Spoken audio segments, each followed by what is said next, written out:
നമസ്കാരം. ഞാൻ ശശികുമാർ തിരുമുല്ലവാരം.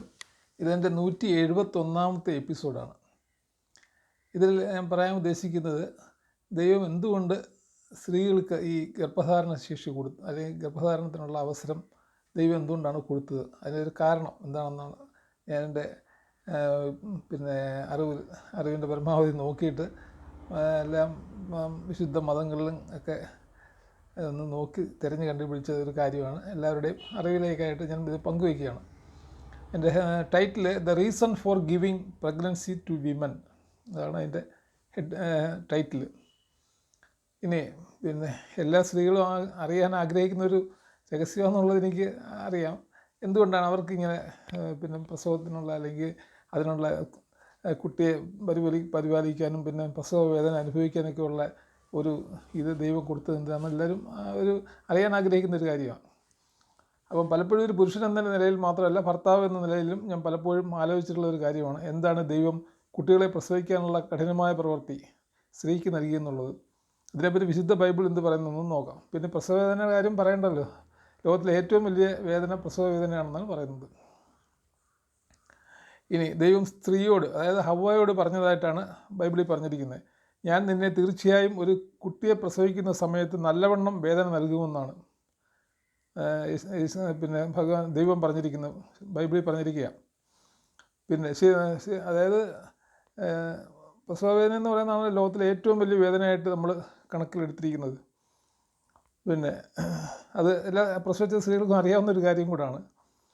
അതുപോലെ ബൈബിൾ പറയുന്നത് ദൈവത്തിൻ്റെ പാപങ്ങൾ ചെയ്യുന്നതിനുള്ള ശിക്ഷയായി സ്ത്രീകൾ പ്രസവവേദന അനുഭവിക്കുന്നു എന്നുള്ളതാണ്. ഈ ദൈവം പാപം ചെയ്യുന്ന ഹവ്വ പാപം ചെയ്തതായിട്ടാണല്ലോ, ഹവ്വയാണല്ലോ ആദത്തിനെ പ്രേരിപ്പിച്ചത് വിലക്കപ്പെട്ട കനി കഴിക്കാൻ. അപ്പോൾ അതിൻ്റെ ഒരു ശിക്ഷയായിട്ടാണ് ഈ സ്ത്രീകൾക്ക് പ്രസവവേദന അല്ലെങ്കിൽ ഗർഭധാരണത്തിനുള്ള ഒരു ഇത് കൊടുത്തതെന്നാണ് ബൈബിളിൽ പറഞ്ഞിരിക്കുന്നത്. ശരിക്കും സ്ത്രീകൾ പ്രസവവേദന അനുഭവിക്കുമ്പോൾ വാസ്തവത്തിൽ ദൈവം അവരെ രക്ഷപ്പെടുത്തുകയാണ് എന്നാണ് ശരിക്കും പറയുന്നത്. കാരണം അവരെ പ്രസവത്തിൽ നിന്ന് മരിച്ച സ്ത്രീകൾക്ക് കൈയും കണക്ക് വരില്ല, ഒരുപാട് സ്ത്രീകൾ മരിച്ചിട്ടുണ്ട്. എന്നാൽ ദൈവത്തിന് വളരെ എളുപ്പം അവരെ രക്ഷപ്പെടുത്താനും കഴിയുന്നുണ്ട്. പല ആളുകളെയും വലിയ വലിയ കോംപ്ലിക്കേറ്റഡ് ആയിട്ടുള്ള ഡെലിവറിയിൽ നിന്നൊക്കെ ഓരോ സ്ത്രീകൾ രക്ഷപ്പെട്ടു വരുന്നതും നമ്മളിപ്പോൾ കാണുന്നതും നേരത്തെ കേട്ടിട്ടുള്ളതായിട്ടുള്ള കാര്യങ്ങളാണ്. പിന്നെ പ്രസവത്തിൻ്റെ അരിഷ്ടതകളിലൂടെ ദൈവം സ്ത്രീകളെ രക്ഷിക്കുന്നുവെന്നാണ് ബൈബിൾ പറയുന്നത്. വീണ്ടും ബൈബിൾ പറയുന്നു, ദൈവത്തിൻ്റെ ഏറ്റവും വലിയ സമ്മാനമാണ് സ്ത്രീകൾക്ക് ഒരു കുഞ്ഞിൻ്റെ ജനനം. അത് വളരെ ശരിയാണ്. ഒരു സ്ത്രീയുടെ ഏറ്റവും വലിയ ആഗ്രഹമാണ് ഒരു കുട്ടിയെ പ്രസവിക്കുക എന്നുള്ളത്. അത് നമുക്കറിയാവുന്ന കാര്യം, എല്ലാ പുരാണങ്ങളിലും എല്ലാ കാര്യങ്ങളിലും എല്ലായിടത്തും പറയുന്നൊരു കാര്യമാണ്. സ്ത്രീകളുടെ ഏറ്റവും വലിയ ആഗ്രഹം ഒരു കുട്ടിയുടെ അമ്മ ആവണം എന്നുള്ളത് തന്നെയാണ്. ഇനി ഒരു സ്ത്രീക്ക് ഒരു കുഞ്ഞിൻ്റെ എല്ലാ കാര്യങ്ങളിലും നല്ല ശ്രദ്ധയും താല്പര്യവും മാത്രം പോരാ, ദൈവത്തിൻ്റെ വചനങ്ങൾ അനുസരിക്കാനും പഠിപ്പിക്കണമെന്ന് ബൈബിൾ പറയുന്നുണ്ട്.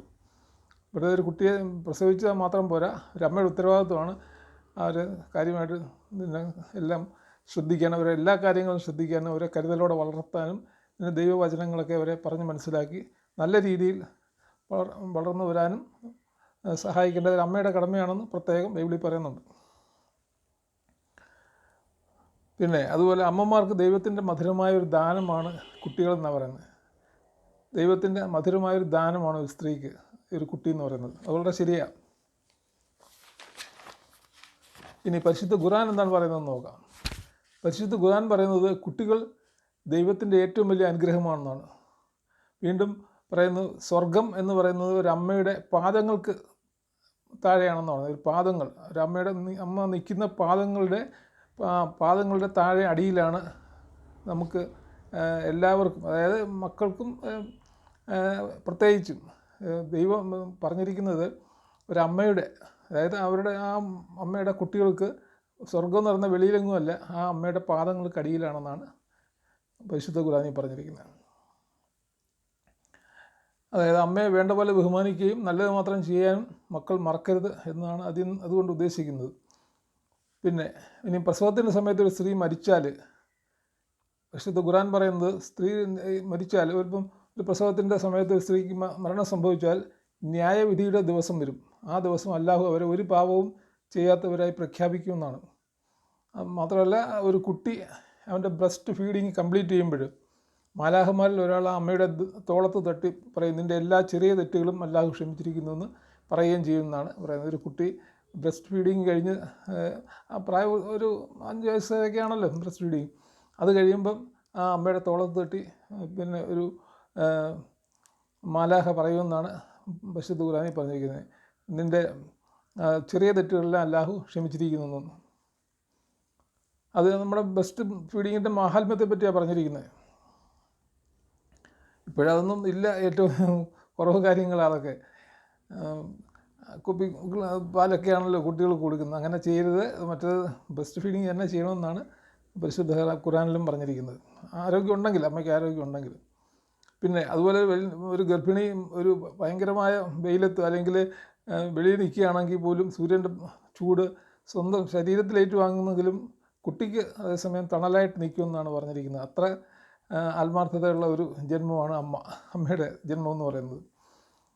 ഇനി അല്ലാഹു പറയുന്നുണ്ട്, സാധാരണയായിട്ടുള്ള ഒരു സ്ത്രീക്ക് ഞാൻ 10 പുരുഷന്മാരുടെ ക്ഷമ നൽകിയിട്ടുണ്ട്. അത് വളരെ പ്രധാനമായിട്ടൊരു കാര്യമാണ്. ഒരു സ്ത്രീക്ക് 10 പുരുഷന്മാരുടെ ക്ഷമ കൊടുത്തിട്ടുണ്ട്, സാധാരണ ഒരു സ്ത്രീക്ക്. പിന്നെ അവർ ഗർഭിണിയും കൂടെ ആണെങ്കിൽ അവർക്ക് 20 പുരുഷന്മാരുടെ ക്ഷമ അല്ലാഹു കൊടുത്തിട്ടുണ്ടെന്നാണ് പറയുന്നത്.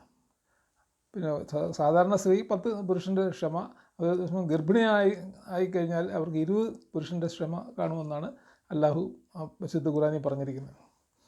ഇനി മഹത്തായ ഭഗവത്ഗീതയിൽ എന്താ പറഞ്ഞിരിക്കുന്നത് നോക്കാം. അമ്മമാരെ പറ്റി പറയുന്നത്, ഒരമ്മ എപ്പോഴും അവരുടെ സ്വഭാവത്തിൽ ശ്രദ്ധിക്കണം. കാരണം എല്ലായ്പ്പോഴും കുട്ടികൾ അമ്മമാരെ ശ്രദ്ധിച്ചുകൊണ്ടിരിക്കും. അത് വളരെ ശരിയാണ്.